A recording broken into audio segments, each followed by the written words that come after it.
Bismillahirrahmanirrahim. Assalamualaikum warahmatullahi wabarakatuh.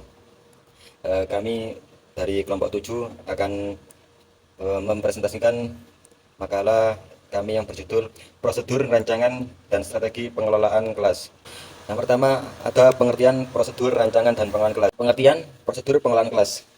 Berdasarkan pengertian yang tertulis dalam Kamus Besar Bahasa Indonesia, prosedur berarti bagaimana pekerjaan dilakukan secara beruntun menurut tingkatannya. Kemudian menurut Ismail, prosedur merujuk pada sekumpulan tugas terkait yang disusun dalam urutan waktu dan cara tertentu yang harus dilakukan berulang kali untuk menyelesaikan pekerjaan. Kemudian yang kedua ada pengertian rancangan pengelolaan kelas. Dalam Kamus KBBI kan berasal dari kata rancang atau bangun yang berarti membuat sketsa atau gambar kasaran bentuk suatu bangunan atau memahami karangan dan menggambar. Kemudian ada jenis-jenis prosedur rancangan dan strategi pengelolaan kelas. Yang pertama ada prosedur pengelolaan kelas dimensi preventif atau pencegahan.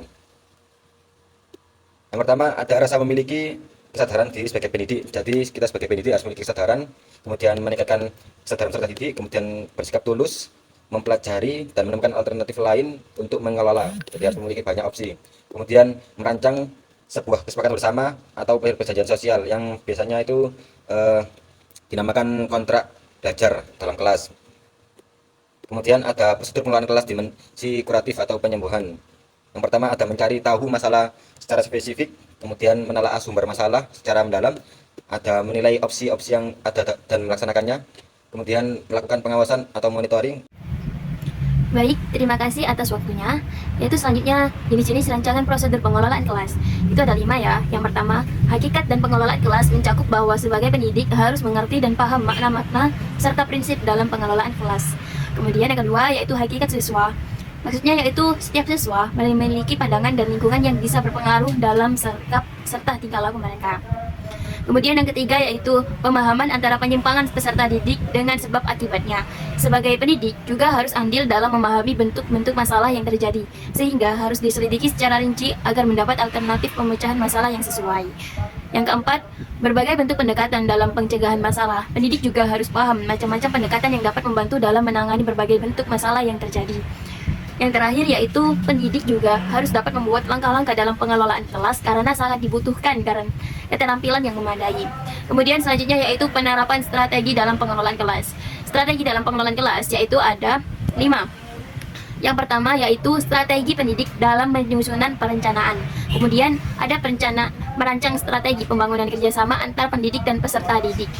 Kemudian yang ketiga yaitu strategi motivasi peserta didik. Yang keempat, strategi penciptaan iklim pembelajaran. Yang terakhir, strategi peningkatan belajar disiplin dan strategi pengevaluasian proses belajar mengajar. Nah, selanjutnya yaitu kesimpulan. Kesimpulannya, yaitu prosedur pengelolaan kelas, yaitu suatu rangkaian aktivitas yang dijalankan untuk menciptakan kondisi kelas yang optimal dan menjaga agar kondisi tersebut tetap terjaga, sehingga pembelajaran dapat berlangsung dengan efektif dan efisien.